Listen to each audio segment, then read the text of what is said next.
ஜெய் ஸ்ரீ மாத்ரே நமக. ஜெய் குருதத், ஜெய் குரு பரசுராம். நமஸ்காரம். நான் கரூர்லேருந்து வல்சலா பணிக்கர், பிரசன்ன ஜோதிடர். இன்றைக்கி நம்ம மேச ராசிக்கு சனி பயிற்சியுடைய பலன்களை பார்க்க போகிறோம். இந்த 2025 பிப்ரவரி மாதம் வரக்கூடிய இந்த சனி பயிற்சி மேச ராசியை பொறுத்த வரைக்கும் இப்போ தான் 7.5 சனி ஸ்டார்ட் ஆகக்கூடிய காலகட்டங்கள். ஆனால் அதுக்காக நீங்கள் மொத்த வாழ்க்கையும் முடங்கி போயிடுச்சு அப்படிங்கக்கூடிய எண்ணங்களை மட்டும் தூக்கி எறிஞ்சிருங்க.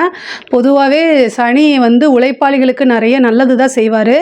மேச ராசியை பொறுத்த வரைக்கும் சில சங்கடங்கள், அதே மாதிரி தடங்கல்கள் இதுதான் வரும். ஆனால் இதை தாண்டி நீங்கள் எடுக்கக்கூடிய முயற்சியில் மட்டும்தான் இருக்குது உங்களுக்கு நடக்கக்கூடிய அத்தனை நல்ல விஷயங்களும். ஏன்னா 12ஆம் இடத்துல சனி வந்திருக்கும் போது தொழிலை பொறுத்த வரைக்கும் புதுசாக தொழில் செய்யலாம் அப்படிங்கக்கூடிய அமைப்புகள் வரும் சிலருக்கு. ஆனால் உங்களுடைய ஜாதக அமைப்புப்படி சொந்தமாக இப்போ தொழில் தொடங்குறதுக்கு உங்களுடைய ஜாதகத்தில் எப்படி இருக்குது அப்படிங்கிறதையும் பார்த்துட்டு அதுக்கப்புறம் நீங்கள் செய்யுங்க. ஏன்னா உங்களுடைய மேச ராசியை பொறுத்த வரைக்கும் 10 குடையவரும் 11 குடையவரும் சனியாக போகிறாரு. அப்போ தொழில் ஸ்தான அதிபதியே உங்களுக்கு சனி தான். தொழில் காரகனும் சனி தான். 12ஆம் இடம்ங்கிறது விரயஸ்தானம். ஆனால் அது இன்வெஸ்ட்மெண்ட்டையும் குறிக்கக்கூடிய ஸ்தானமாக தான் இருக்குது. அப்போது புதுசாக தொழில் தொடங்கலாமா அப்படின்னா கண்டிப்பாக தொடங்கலாம். ஆனால் நிறைய முயற்சிகள் இருக்கணும், கடுமையான உழைப்பு இருக்கணும்.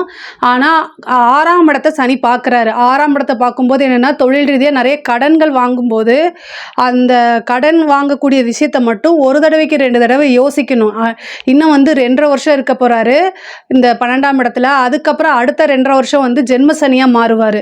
ஸோ இது எல்லாமே கருத்தில் மனசில் வச்சுக்கிட்டு நீங்கள் என்ன செய்யணும், எடுக்கக்கூடிய ஒவ்வொரு முயற்சிகளையுமே யோசித்து நிறுத்தி நிதானமாக செயல்பட்டாலே பெரிய லெவலில் உங்களுக்கு 7.5 சனியோடைய பாதிப்போ தாக்கமோ இருக்காது. நமக்கு கடவுளுடைய பிளஸ்ஸிங், அனுகிரகம் வேணும், பெரியவங்களுடைய ஆசீர்வாதம் வேணும். அதுக்கு மேலே நமக்கு கடவுள் என்ன கொடுத்துருக்காருன்னா சிந்தித்து செயல்படக்கூடிய அளவுக்கு அறிவையும் கொடுத்துருக்காரு. ஸோ ஒவ்வொருத்தரும் மேசராசியில் இருக்கவங்க 7.5 சனின்னு புலமாமல் நீங்கள் எடுக்கக்கூடிய ஒவ்வொரு விஷயமும் செய்யக்கூடிய ஒவ்வொரு செயலையும் நிறுத்தி நிதானத்தை கடைபிடிக்கணும். 7.5 சனி நடந்துட்டு இருக்கும்போது ஒவ்வொரு செயலும் பின்விளைவு என்ன அப்படிங்கிறத யோசிங்க. உங்களுக்கு வெல்விஷர் யாரோ அல்லது வீட்டில் இருக்கக்கூடிய பெரியவங்க கிட்ட எல்லாத்துக்கிட்டையும் கேட்டு அதுக்கப்புறம் ஒரு முடிவுக்கு வாங்க. எடுத்தோம் கவுத்தோன்னு எந்த ஒரு முடிவும் செய்யாதுங்க. இந்த 7.5 சனியில் இதுதான் நான் சொல்லக்கூடியது. கவனமாக இருக்கணும் அப்படின்னா இந்த ஒரு விஷயம். 2வது உங்கள் ஹெல்த் சம்மந்தப்பட்ட விஷயங்கள ரொம்ப கவனமாக இருக்கணும்.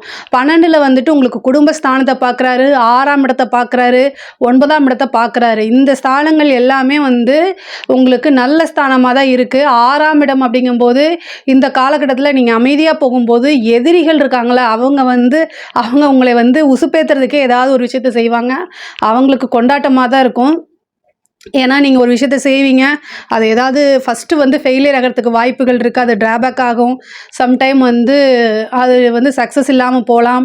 இந்த மாதிரி விஷயங்கள் இருக்கும்போது உங்களுடைய எதிரிகள் உங்கள் கண் முன்னாடியே பேசலாம், உங்களை தூண்டி விடுறது, அதே மாதிரி ஆத்திர அடை செய்கிறது, அவங்களுடைய அட்டுழியம் ஜாஸ்தியாக தான் இருக்கும். இருந்தாலுமே 6ஆம் இடத்தை சனி பார்க்கும்போது நம்ம அடங்கி போகிறது நல்லது. மற்றவங்க கிட்ட சண்டை சச்சரவுகளை, வீண் விவாதங்களை தவிர்க்கிறது இந்த 2.5 வருஷத்துக்கு ரொம்ப ரொம்ப நல்லது. சனி வாக்குஸ்தானத்தை பார்க்குறாரு. அப்போ பேசக்கூடிய வார்த்தைகளை நிறுத்தி நிதானமாக பேசணும். 2ஆம் இடத்துல சனியோடைய பார்வை இருக்கும்போது உங்களுக்கு ஆப்போசிட்டில், அதாவது உங்களுக்கு பிடிக்காத நபர்களோ அல்லது ஆப்போசிட்டில் இருக்கிறவங்களோ உங்களுடைய வார்த்தையை அவங்க ஏதாவது ஒன்று நக்கலாக சிரித்து பேசி உங்களோட வார்த்தைகளை இழுக்கணும்னு பார்ப்பாங்க. எப்படா நீங்கள் இந்த வடிவேல் படத்தில் வர மாதிரி தான் வா சண்டைக்கு வா வா அப்படிங்கிற மாதிரியே இருப்பாங்க. இந்த 2.5 வருஷம் அமைதியாக இருக்கிறது ரொம்ப நல்லது. எந்த ஒரு விஷயத்துலையுமே தப்போ ரைட்டோ, அதாவது அவங்க மேலே தப்பு இருக்கட்டும், பட் ஆனால் அந்த இடத்துல இருந்து மூவ் ஆன் பண்ணி போக பழகிக்கங்க. ஆனால் நீங்கள் இயற்கையாகவே ஒரு மூவ் ஆன் பண்ணி போகக்கூடிய பர்சன், எல்லாத்தையும் கண்டுக்காமல் போகிறது, பொறுமையாக இருப்பீங்க அப்படின்னா கூட இந்த 7.5 சனி காலகட்டத்தில் தான் உங்களுக்கு கோவம் நிறையா வரும். ஸோ அதனால் ரொம்ப ரொம்ப நிறுத்தி நிதானமாக செயல்படணும் அப்படிங்கிறத நான் ரொம்ப அழுத்தமாக சொல்கிறேன். ஓகேங்களா? இதே மாதிரி குடும்பத்தில் இருக்கவங்களுக்கு என்னென்னா உங்களுக்கு நெருக்கடி கொடுப்பாங்க. உங்களை அண்டர்ஸ்டாண்ட் பண்ணாமல் புரிஞ்சுக்காமல் அவங்க ஒரு விஷயத்தை எடுத்து வைப்பாங்க. இதனால் வாக்குவாதம் வரும். அதே மாதிரி கணவன் மனைவியிடையே சிறு சிறு பிரச்சனைகள் வரதுக்கு உண்டான வாய்ப்பு இருக்குது. 6ஆம் இடத்தை சனி பார்க்குது.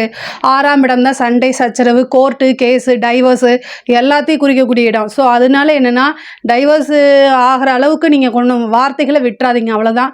ஒருவரை ஒருவர் அனுசரித்து போங்க. பெண்களாக இருந்தாலும் சரி, பெண்களாக இருந்தால் கணவர்கிட்ட வந்து சண்டை போடாமல் வாக்குவாதத்தில் தவிர்க்கிறது ரொம்ப நல்லது. அதே மாதிரி ஆண்களாக இருந்தால் மனைவியை அண்டர்ஸ்டாண்ட் பண்ணி பொறுமையாக போங்க, அதுதான் ரொம்ப நல்லது. வீட்டில் இருக்கவங்க கிட்ட வந்து வெளியில் இருக்கக்கூடிய விஷயங்களை காமிக்காதீங்க. ஏன்னா வேலை வந்து என்றைக்கு வேணால் அது மாறும் போகும், அடுத்தடுத்த லெவலுக்கு நம்ம போயிட முடியும். ஆனால் குடும்ப நபர்கள் அப்படி கிடையாது. ஸோ அதனால் அந்த உறவை வந்து கட்டி காப்பாற்றுறது அப்படிங்கிறது ரொம்ப முக்கியமானது. அதே மாதிரி வந்து நீங்கள் செய்யக்கூடிய ஒவ்வொரு செயலுக்கும் நல்ல பலன்கள் உண்டு. 10 குடைவர் மட்டும் கிடையாது, 11 குடைவரும் உங்களுக்கு சனி தான். அவர் வந்து 12ஆம் இடத்துல இருக்கார். விரயம் இந்த காலகட்டத்தில் ஏதாவது ஒரு விரயம், ஒன்று தொழிலுக்கு இன்வெஸ்ட் பண்ணுறது அல்லது வீடு வண்டி வாகனம் வாங்கக்கூடிய அமைப்பு, இந்த மாதிரி விஷயங்கள் இருக்கும். பொருளாதார ரீதியாக வந்து உங்களுக்கு பெரிய லெவலில் நெருக்கடிகள்லாம் வராது. 2ஆம் இடத்தை பார்க்கறதுனால ஓரளவு உங்களுக்கு என்ன தேவையோ அந்த அளவுக்கு வந்து உங்களுக்கு கண்டிப்பாக பணம் வந்துடும். 2ஆம் இடத்தை பார்க்கறதுனால தனஸ்தானம், வாக்குஸ்தானம், கல்விஸ்தானம், இதெல்லாம். கல்வியில் மட்டும் நீங்கள் என்ன செய்யணும் அப்படின்னா ரொம்ப ஆர்வமாக படிக்கணும். கண்டிப்பாக வந்து உங்களோட ஃப்யூச்சர் வந்து படிப்பில் தான் இருக்குது அப்படிங்கிறத கவனத்தில் கொண்டு வந்து படிங்க. தொழில் வந்து முன்பையோட கொஞ்சம் நல்லா தான் இருக்கும். ஏன்னா 12ல் இருக்கிறாரு அப்படின்னா சனி வந்து தொழில் ரீதியாக நிறைய அலைச்சல்கள் கொடுப்பாரு. அதே நேரத்தில் சோம்பேறித்தனத்தையும் கொடுத்துருவாருங்க. சோம்பேறித்தனம்னா உங்களோட மைண்டில் வந்து நீங்கள் போகணும் செய்யணும் அப்படின்னு ஒரு காரியம் இருக்கும், ஆனால் செய்ய முடியாத தன்மையே வந்து உடல் அளவில் வந்து உங்களால் செய்ய முடியாது. ஒரு அலட்சிய போக்கு, இந்த மாதிரி விஷயங்கள்லாம் கொடுத்துருவாரு. அதெல்லாம் ரொம்ப ரொம்ப கவனமாக இருக்கணும். அதே மாதிரி வந்து சில பேருக்கு வந்து இந்த சொத்துல இருந்த பிரச்சனைகள், வில்லங்கங்கள், இது எல்லாமே நீங்கும். ஏன்னா 6ஆம் இடத்தை பார்க்குறாரு. கோர்ட்டு கேஸு வழக்குகளில் இருந்த பிரச்சனைகள்லாம் நீங்கி உங்களுக்கு, ஏன்னா சனி வந்து 6ஆம் இடத்தை பார்க்கும்போது உங்கள் மேலே நியாயம் தர்மம் இருக்குது அப்படின்னா உறுதியாக 100% நீங்கள் தான் வந்து சக்ஸஸ் பண்ண போகிறீங்க. எந்த கேஸாக இருந்தாலும் சரி அதில் ஜெயிக்கக்கூடியது உங்களோடது. ஏன்னா நீதி அரசனே சனி தான். ஸோ அதனால் கண்டிப்பாக உங்களுக்கு ஒரு நல்ல நீதி கிடைக்கும். அதே மாதிரி உத்தியோகத்தில் இருக்கவங்களுக்கு இது ஒரு நல்ல அமைப்பு. ஆனால் இந்த 7.5 சனிங்கும் போது இந்த 7.5 வருஷம் வந்து ரொம்ப ரொம்ப கவனமாக இருங்க. உயர் அதிகாரிகளுடைய அழுத்தங்களுக்கு ஆளாகலாம். அதனால் ரொம்ப ரொம்ப உத்தியோகத்தில் இருக்கவங்க, அரசாங்க உத்தியோகமாக இருந்தாலும் சரி எதுவாக இருந்தாலும் சரி ரொம்ப கவனமாக இருக்கணும். ஆனால் உங்களுக்கு உண்டான விஷயங்கள் ஆட்டோமேட்டிக்காக நடக்கும். ஏன்னா 6ஆம் இடத்துல சனியோடைய பார்வை எப்போல்லாம் வருதோ உழைப்புக்கு ஏற்ற ஊதியத்தை கண்டிப்பாக கொடுப்பாரு. ஆனால் அதை தாண்டி பெரிய லெவலில் நீங்கள் எக்ஸ்பெக்ட் பண்ணிங்கன்னா கண்டிப்பாக ஏமாற்றங்கள் இருக்குது. ஆனால் சனி 9ஆம் இடத்தையும் பார்க்குறாரு. ஒரு சிலருக்கெல்லாம் வந்து இடமாற்றம் அப்படிங்கிறது இருக்குது, உத்தியோக ரீதியாவோ தொழில் ரீதியாவோ. ஆனால் அலைச்சல்னா அலைச்சல், நல்ல அலைச்சல். ஏன்னா 12ஆம் இடத்துலேருந்து 9ஆம் இடத்தை பார்க்குறாரு. ஆனால் வெளிநாடுக்கு வேலைக்கு போகணும்னு நீங்கள் நினைக்கிறீங்க அப்படின்னா கண்டிப்பாக இந்த டைமில் ட்ரை பண்ணுங்கள், உடனடியாக கிடச்சிரும். 7.5 சனியில் நம்ம வெளிநாடு போகலாமா, போனால் அங்கே ஏதாவது ப்ராப்ளம் வருமா அப்படின்னு நினைக்காதீங்க.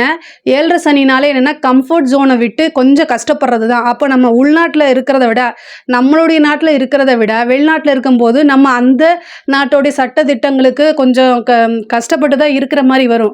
ஸோ அதனால் இந்த டைமில் வந்து நீங்கள் ஃபாரின் போகிறது நல்லது தான். ஒரு சிலர் வந்து 7.5 சனியில் வந்து வெளிநாடு போகக்கூடாதுன்னு சொல்லுவாங்க. அதுக்காகத்தான் இந்த நான் டீட்டெயிலாக சொல்கிறேன்.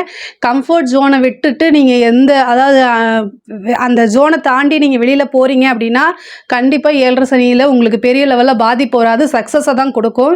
வெளிநாட்டு உத்தியோகம் பார்க்கக்கூடியவங்களை இந்த டைம் ட்ரை பண்ணுங்கள், கிடைக்கும். அதே மாதிரி ப்ரொமோஷன் கிடைக்கிறதுக்கு உண்டான வாய்ப்புகள் இருக்குது. அதே மாதிரி ஒரு நல்ல பேர் உங்களுக்கு 9ஆம் இடத்தை சனி பார்க்குறாரு. உங்களுடைய நல்ல பேர் வந்து கண்டிப்பாக நிலைத்து நிற்கும். அதே மாதிரி நல்ல நிலையில் இருக்கிறவங்க ரொம்ப கவனமாக இருக்கணும். 9ஆம் இடத்தை பார்க்கும்போது உங்களுக்கு ஒரு நல்ல குட் நேம் இருக்கும். ஒரு சொசைட்டிலையோ இல்லை நீங்கள் வந்து இருக்கக்கூடிய ஸ்ட்ரீட்லேயோ வேலை பக்க இடத்துலையோ அதை வந்து சிதைக்கிறதுக்குன்னு சில பேர் வருவாங்க. அதுக்கெல்லாம் இடம் கொடுக்காதீங்க. பெண்களை பொறுத்த வரைக்கும் நல்ல ஆடை ஆபரண சேர்க்கை உண்டு. பொதுவாக தந்தை வழியில் சொத்துக்களில் இருக்கக்கூடிய பிரச்சனைகள்லாம் நீங்கி தந்தை வழி சொத்துக்கள் வரும். அதே நேரத்தில் தந்தை வழி, அதாவது தந்தைக்கு உடல்நல பாதிப்புகள் ஏற்படும். தந்தைக்கு வந்து ஏதாவது மெடிக்கல் இஷ்யூ வந்துச்சுன்னா உடனடியாக பாருங்கள். இந்த 7.5 சனியில் உங்களுக்கு பெருசாக பாதிப்பு அப்படின்னா அவர் தந்தையுடைய உடல்நலம் தான் ரொம்ப பார்த்துக்கணும். அவருக்கு ஏதாவது ஒரு மாரகமோ அல்லது சிறு சிறு மருத்துவ செலவுகளோ உறுதியாக உண்டு. தந்தையுடைய விஷயங்கள்லாம் ரொம்ப கவனமாக கையாளுங்க. அவர் ஏதாவது ஒரு எமர்ஜென்சின்னு ஃபோன் பண்ணால் கூட அதை நீங்கள் அட்டன் பண்ணுங்கள்.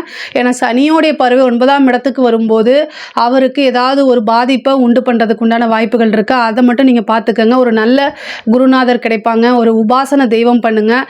அதே மாதிரி குலதெய்வ வழிபாடு கண்டிப்பாக நீங்கள், ஏன்னா 7.5 சனியுடைய பாதிப்பு அப்படின்னு வந்துட்டாலே ஃபஸ்ட்டு நீங்கள் குலதெய்வத்தை வழிபாடு பண்ணுங்கள். குலதெய்வம் தான் வந்து உங்களை பெரிய லெவலில் பக்கபலமாக இருந்து காப்பாற்றும். அதே மாதிரி வந்து வீர ஆஞ்சநேயர் பகவான் இருப்பாங்க. அதாவது எல்லா பெருமாள் கோயிலையும் ஆஞ்சநேயர் இருப்பாங்க.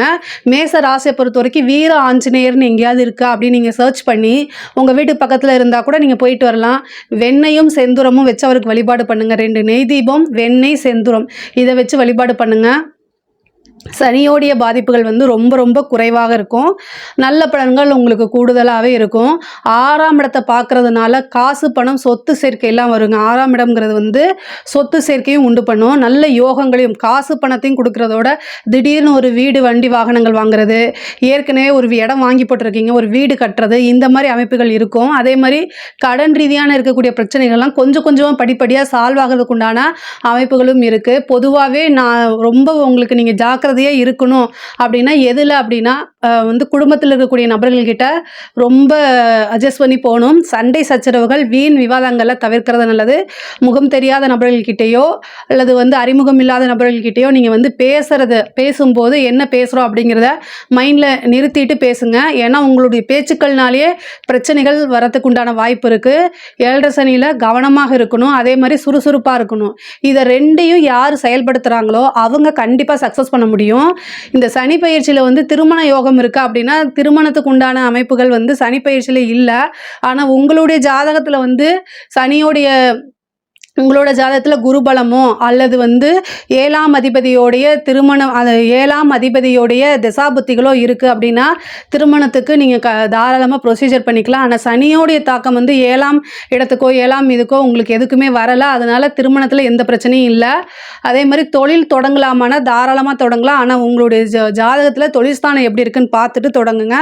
மற்றபடி இந்த 7.5 சனி பாதிப்புகள் வந்து குறைக்கிறதுக்கு நான் பரிகாரம் சொல்லியிருக்கேன். வேறு ஏதாவது சந்தேகங்கள் இருக்குது அப்படின்னா கமெண்ட்ஸில் கேளுங்க, நான் கண்டிப்பாக ஆன்சர் பண்ணுறேன். நம்மளுடைய சேனலை லைக் பண்ணுங்கள், ஷேர் பண்ணுங்கள், சப்ஸ்கிரைப் பண்ணுங்கள். நன்றி, வணக்கம்.